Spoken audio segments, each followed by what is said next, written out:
That's a great question. If I had an extra hour a day, I would spend it on personal development. So 7 hours a week back into my personal development would be brilliant. I love reading. I'd probably spend more time priming. Don't know if you've primed before. That's looking after your brain, looking after your mind. So Google it if you don't know what it is. But yeah, I'd spend more time priming.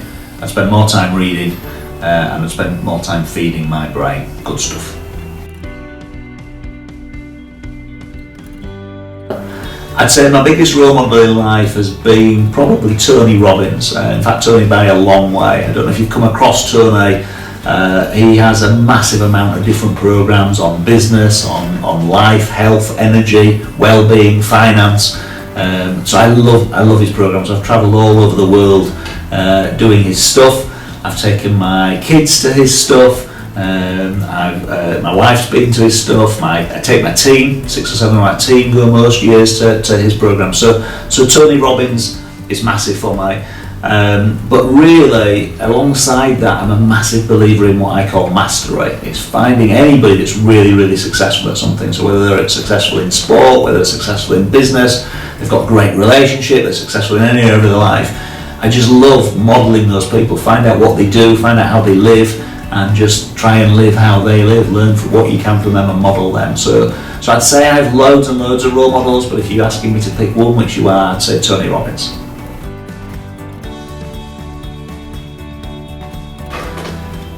Yeah, most definitely. The first book that changed in fact loads of books, but the first book that changed my life would be Rich Dad, Poor Dad by Robert Kiyosaki. A guy called Warren gave it to me. He insisted I read it. I had no money at the time. I was saying to him, I've got no money, Warren, how can you expect me to invest in property? I don't have any money. He told me that there's no such thing as a lack of resource, a lack of money, there's a lack of resourcefulness. Go get resourceful, find some money. He's predicted it would change my life. It categorically did. That started me on my property journey. Books like The Compound Effect by Darren Hardy, that's my actual probably favourite book in the world. I've written a book and that's my favourite book in the world. So The Compound Effect was massive for me. I love reading other people's property books. I love reading, it's a magazine, it's not a book, but Your Property Network magazine. I get that every month now. Having helped people buy over 1,000 properties, people say, well, you know what you're doing. Every month I'm getting kind of 10, 15 ideas from reading Your Property Network magazine. It's only £7 a month. So there's loads and loads of books that have made a difference. In business, E-Myth by Gruber has just been phenomenal. There's a less well-known book called The Millionaire Mindset by T. Harv Eker. Loads and loads of stuff. But finally, in finance, Money Master the Game, Tony Robbins. Again, if you've got money in a pension or money in bonds, it's a must read. It blows your brain how much money you're being charged in hidden fees.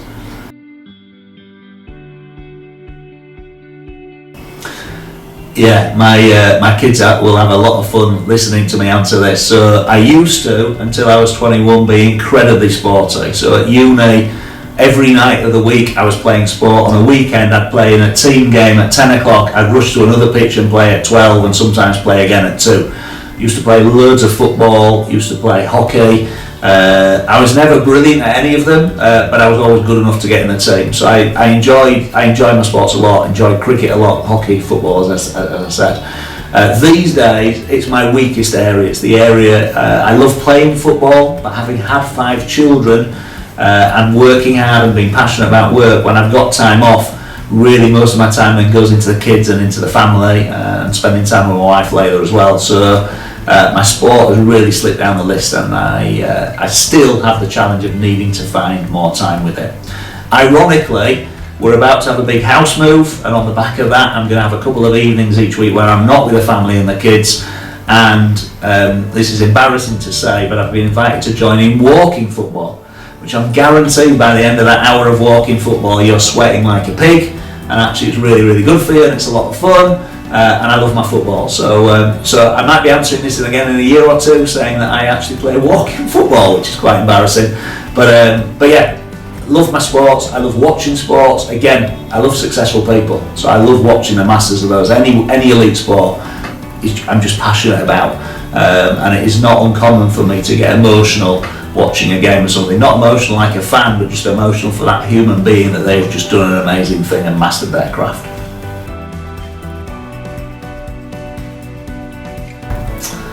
I used to speak French really, really well. I went when I was 19 years old. I went hitchhiking. Me and a friend hitchhiked. I used to live in Bradford back then. We set off from Bradford. We hitchhiked down England into France, all around France, a little into Spain, and a couple of other countries. But we literally got over 100 lifts, and I was pretty fluent back then. Could speak to those people that picked us up. It was loads of fun. But we've not, as a family, we've tended to holiday more recently. We holiday maybe to the Caribbean, places like that, Dubai. We holidayed quite a bit a few years ago into Spain. So learned a little bit of Spanish, but very, very little, and the French fluency is not quite there anymore. So I could get by. If you take me to France, I'd have fun and I'd enjoy it. I really like the language, but that's me. Other than that, it's English and Yorkshire. I speak Yorkshire. Bad habits, that's an interesting question to ask. So again, model the masters, try not to have bad habits, try and rule them out. I've got to say biting my nails is the one that I struggle most with. So my mum, when I was young, we stop and grow. If you've not come across it, it's absolute rubbish you put on your nails. I got to the point where I quite liked the taste of it, so that didn't really work. She did. I was a really, really tight Yorkshire lad, so when I was about 13 years old, she offered it in desperation. She said, you can have £1 for each nail that you manage to grow to a suitable length. Suffice to say, I earned £10 and the following day bit them all back off again, but I was £10 better off and she was very frustrated. So yeah, biting my nails would definitely be a bad habit. I think it's a question really you need to ask my team and you need to ask my family, and I'm sure they'll come up with a whole longer list than I have just shared with you now.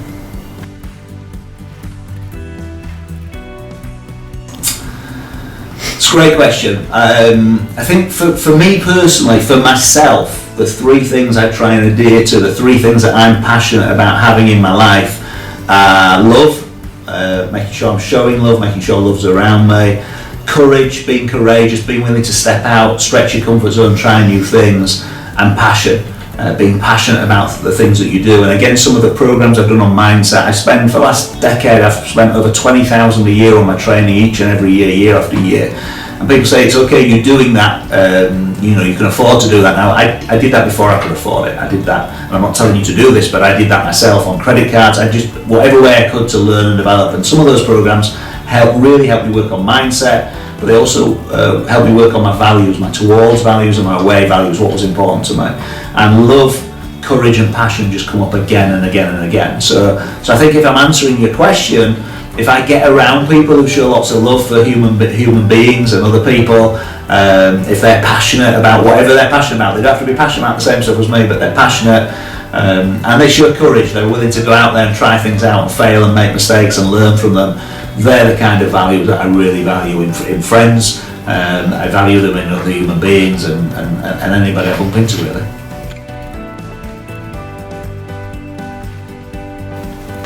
Wow, that's a massive question. So I've had loads of challenges in life. You don't grow to have 5 businesses, 200 plus properties, 5 kids. There's been, I've been with Layla now for 15 years, but there was mums around before that of my kids as well. So there's all sorts that I've experienced in life. If I'm saying biggest challenges, probably what springs to, there's so many spring to mind, but if I go back to childhood, there was a time in my childhood I was doing a charity event, went into a bar to try and raise money, got personally attacked. That was a big challenge.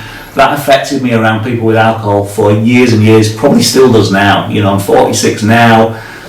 You won't see me getting totally nutty drunk. I'm not connected with getting drunk and having a good time in that way. If other people are drunk, I'm very wary of them, don't want to be around them, and that dates back now over 30 years to back then. I've done a lot to deal with that, so that was a big challenge.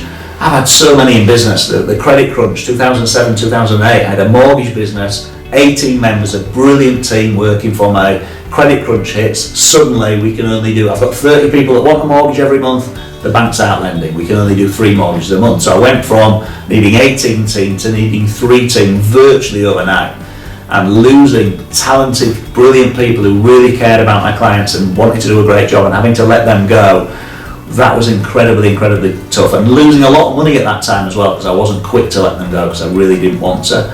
So there's challenges there. You could argue there's challenges. I was growing my own portfolio when the credit crunch hit and the bank suddenly said you can't have any more mortgages, Aaron, you've got enough already. So I created the business that we now have, the Insight Group, out of that. Growing the Insight Group to 50, 60 plus people. Wow, so many challenges, so many people. Running a business is not easy. So that's a long answer without specifics, but you can see, if you're not stretching and if you're not having challenges in your life, you're dead. It's as simple as that. You need challenges in your life, because otherwise you're not alive. Life isn't happening. So I want to always be stretching, having new challenges and growing and learning from them. So yeah, forgive the long answer there.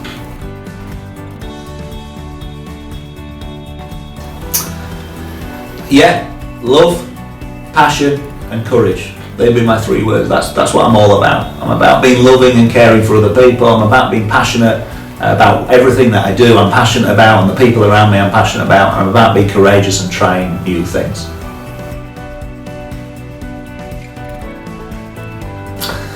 Great question. So how do I wind down? The best thing for me is spending time with family.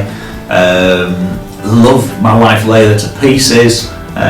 She's such a calming influence in my life. She's so laid back's the wrong word, but she's very calm, she's very balanced. So just literally the touch of her arm on my arm will take 50 degrees of pressure out of me instantly. So just being around Layla and feeling her touch is awesome.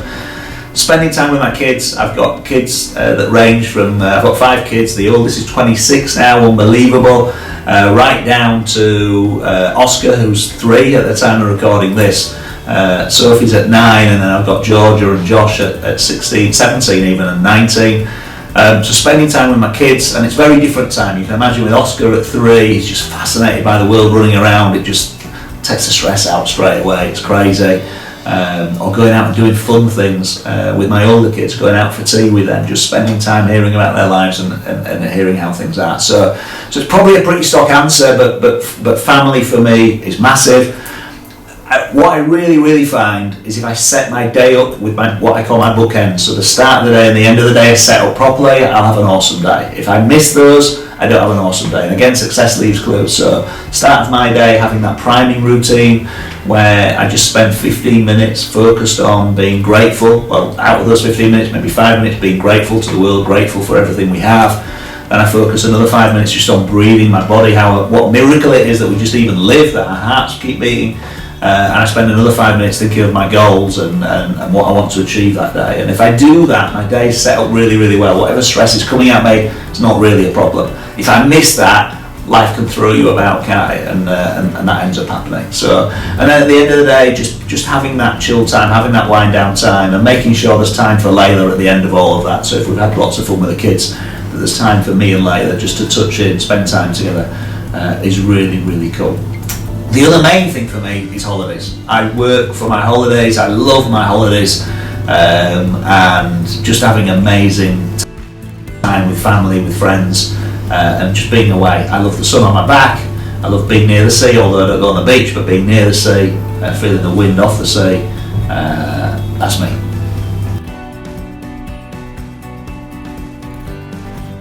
Brilliant question. Okay, so I think for a business, the open office environment is best. It allows collaborative thinking, it allows better communication, it allows people to work together cross-departmentally, it just allows so much more sharing, and with these days communication is just critical. Communication becomes so quick on social media, it's critical that an office works in that way. So I prefer open plan.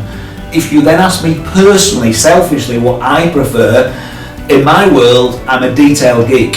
I would far rather spend my day locked away in an office, crunching numbers, doing property deals, and only having to speak to the odd person to negotiate the deal, than in an open plan office with 20 other people, with that noise around me and everything else. So it's really interesting, isn't it? From a selfish point of view, I'd like to be locked away, and from a business point of view, though, I think having an open environment is really important. So, and what we have to do is get the balance. You have to work out in your businesses who needs that private locked away space, who needs that personal space to operate at their best, and who needs that shared space, which roles need that shared space, which type of person needs that shared space. So and it's great you've asked the question, because it's just making me think, could we do more and do better with this at the Insight Group, and we'll go and review that right now. So great question, thank you.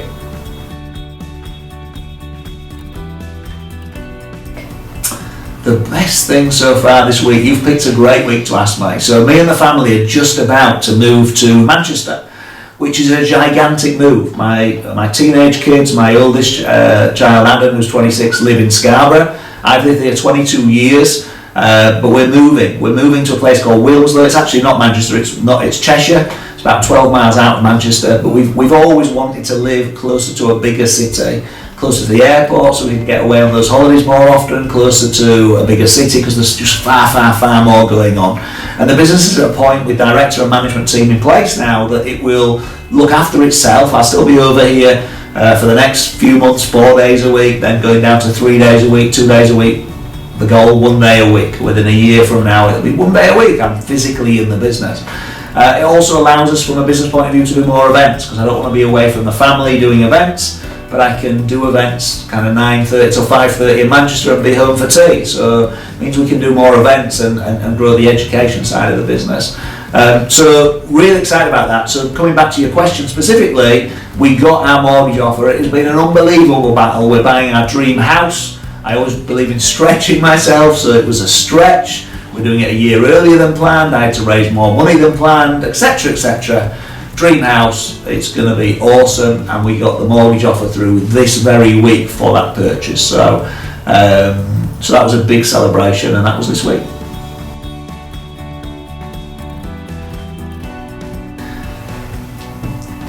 I want to say virtually everything. My kids or my family are going to tell me I'm wrong, because I'm a tight Yorkshire guy, so I must be wrong. But in general, my general principle is commit to mastery. If people out there and they've been doing something for decades and they can show you in days how to do it, I'm going to pay for that, because it saves me the decades. If people out there are going to deliver something great, it's going to help me. If it's about buying stuff that you're asking the question, then I have been a tight Yorkshire person. You know, up until recently, in fact, I've never ever bought a brand new car. I'd say I've bought recently I bought a car that's only 2 years old, and that's a more expensive car. It's a Range Rover. That's the first expensive car, 45 years old when I did that. Until then, I just couldn't do it. My mum brought me up to think, 7, 8, 9 years old, my mum would say to me, an expensive car would go past, and she'd go, "What an idiot." And I'd be like, Mummy, what do you mean? She'd say, only idiots would spend that much on a car. They could have given that. She worked for a charity for 25 years. That could have fed people for 3 or 4 years, or that could house somebody for 3 or 4 years. Why the heck would they spend that on a car? So I really struggled with mindset to, once the money was there, to spend the money on nicer things. So I'll always pay whatever it takes to have an awesome holiday. I have the best holidays, and I really enjoy them. So I hope that answers your question. 2. The first one I'd say would be a lion. Now, not because I'm incredibly brave, not because I've got a massive roar, but the lion goes out and gets things done. The lion goes out and makes things happen. The lion looks after itself and looks after everybody else around it. So I'd say a lion from that point of view. Okay. The second would be the eagle, and it's interesting. I actually have this sat on my desk. This is right here. It's not just here for this camera shot. It sits on my desk every day in, day out.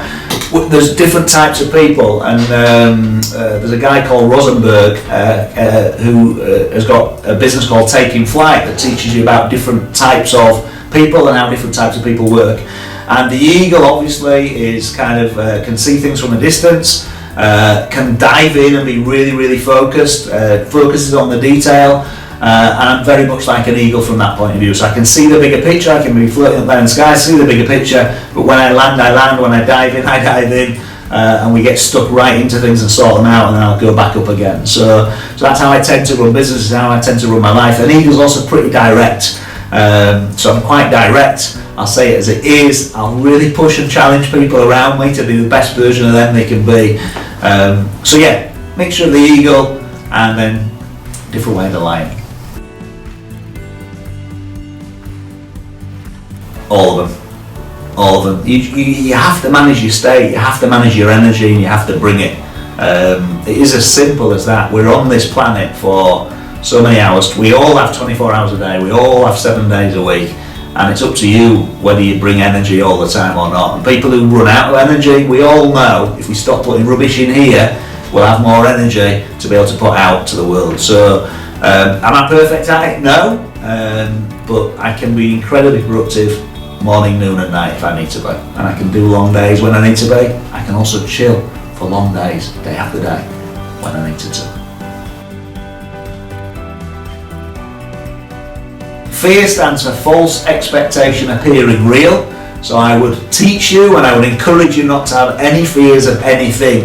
Having said that, if I took you back about 10, 11 years, we were in Barcelona, me and Layla, the big cathedral there, we go to the top of it and you can actually walk across from one turret to the other, and there's a wall that's probably about up to about just above my waist, okay? So walls that high on either side. We're very high up, but the walls that high on either side. You would have found me, there's tourists everywhere, the place is full, baking hot day, and you'd have found me literally on my hands and knees in front of a load of tourists wetting themselves, watching me crawl along. It was only about 8 foot long, this passage with these walls either side, crawling along. Heights get me, I struggle with heights, I struggle if I'm really high up going near the edge of something.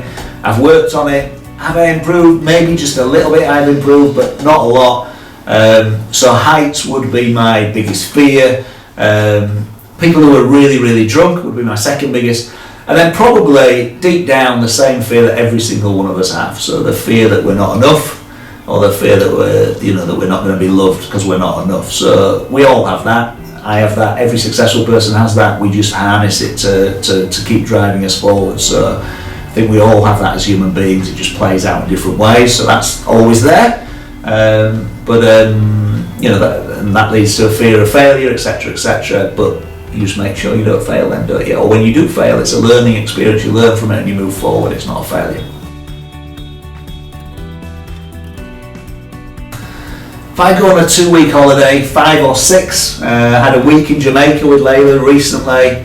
That was a week, did 4 books that week, so generally in there I'll have, just like I'm not good with music, I'm not good with my authors either, but James Patterson I really enjoy, John Grisham I really enjoy, so books like that for social reading, and then I'll have a couple of business books in there that I'm going to read as well, or a couple of property books or things like that. I always tend to use my time away as well, being creative, so it's a time away from the business, time away from property to be creative, set new goals, think about what I'm going to do next. So because I've got a lot of energy and don't sleep as much as the rest of the family, I tend to get creative time on the morning or the evening when I'm away, and that helps me build from that point of view as well. So I'll do a lot of writing when I'm away and come up with new ideas and stuff.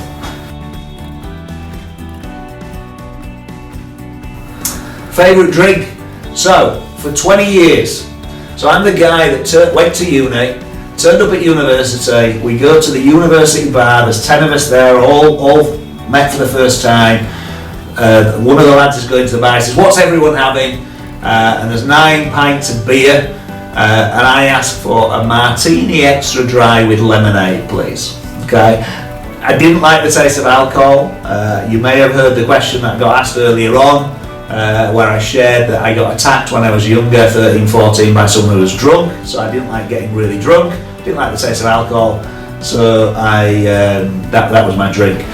Another drink related story, by the way, not to bore you, but when I met Louise, who is the mother of Adam, my first child, I met Louise in a nightclub, and I asked her if she wanted a drink, being a gentleman, and she asked for 5 taboos and a diamond white, which was obviously a joke, or I think it was a joke, even now I think it was a joke. 5 taboos and a diamond white, not knowing that, for those that don't know, that's 5 shots, then with some cider in it as well. So I went to the bar and ordered 5 taboos and a diamond white. It cost me every penny I had in my pocket, wiped me out, but such was my knowledge of alcohol, it was zip. These days, fruity cider I will drink, and I do like Jack Daniel's Honey or Jack Daniel's Fire and Coke. Just find brilliant people around you, the best you can find, the best in the world or the best in the UK or the best you can find in the world around you, and model them. we get taught in schools not to copy our neighbour, not to copy other people, and for me that is crazy. You want to copy like mad. You want to just find people who are brilliant at something and copy them.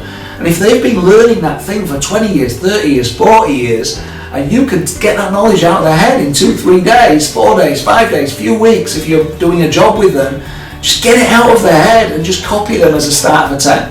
You can then add value, you can then tweak it and get even better, but that is exactly where I would start if I was you. So my biggest advice for anybody starting out, whether it's in property, whether it's in life, whether it's in a relationship, if it's a relationship, by the way, just find some couples that are madly in love, that have been together 30, 40 years and they're still holding hands and they're still kissing and they still won't let go of each other, and find out what the spark is for them. Ask them, just interview them, just say, do you mind if I ask? By the way, people always say, well, all these successful people, I can't find out how they live because how do I get near them? Just ask them. Just take some. People love talking about themselves. It's what I'm doing now, talking about myself. So ask them. So that would be my advice. Commit to mastery. Find people that are great at something and model what they're great at.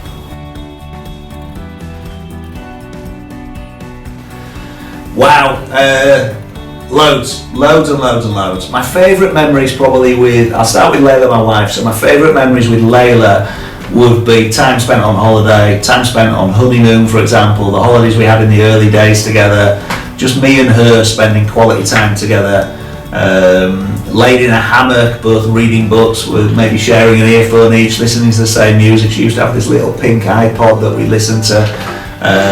Times like that are just unbeatable. But don't get me wrong, we still have those times today, so that might be times, at the end of the day we've got the kids in bed and we're just hanging out together, chatting, sharing. She loves that I'm driven. She loves and supports everything I want to do. She doesn't doubt me. She lets me go and make my mistakes. She lets me go and take my risks. So that creates some magical times.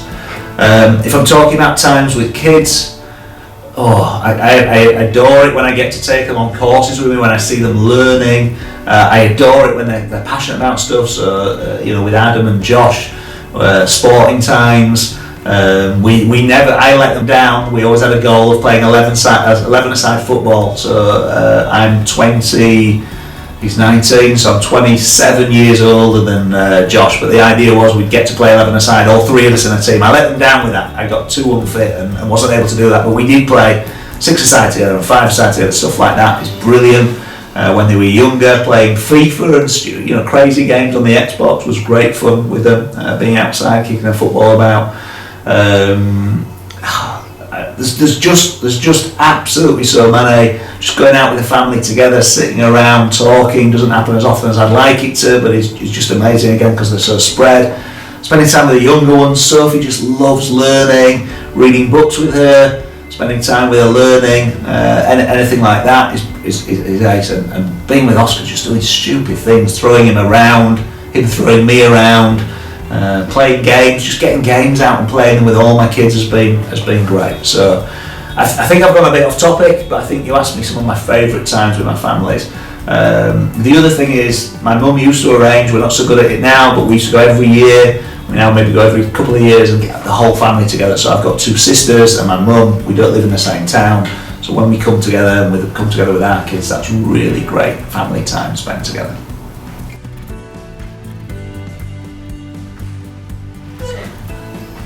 So currently living in Scarborough, live in a great house, absolutely love it. It's a 6-bedroom house. We've converted another room, which is currently a gym, but so you could argue it's a 7-bedroom house, just under an acre of land. Great gardens. They're a bit low down. The house is higher up, the garden's lower down, so it's not as cool as we thought it would be for the kids playing outside. But it's a special place. It's a real special place. When I get in and close the gate behind us, close the door behind us, family time, I just love it. I love that feeling. And I've probably had this house and my last house, which was in a place called Snaighton, about 9 miles out of Scarborough. I've had 2 really special houses that I've been so blessed to own and spend time with it. I kind of dreamed of for many, many years. So I've now been able to, for the last 8 or 9 years, because of what property did for me, be able to live in unbelievable special houses.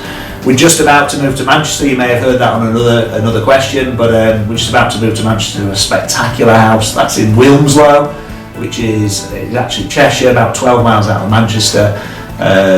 Just an amazing place to live, amazing house, loads of space, loads of ground floor space, loads of garden space, loads of bedrooms. Again, when I get in, we lock that gate, we're in the house. Sounds like I need to lock the gate, don't need to lock the gate, but we're in the house, doors shut, family time. It's just magical. And so yeah, that's where I live.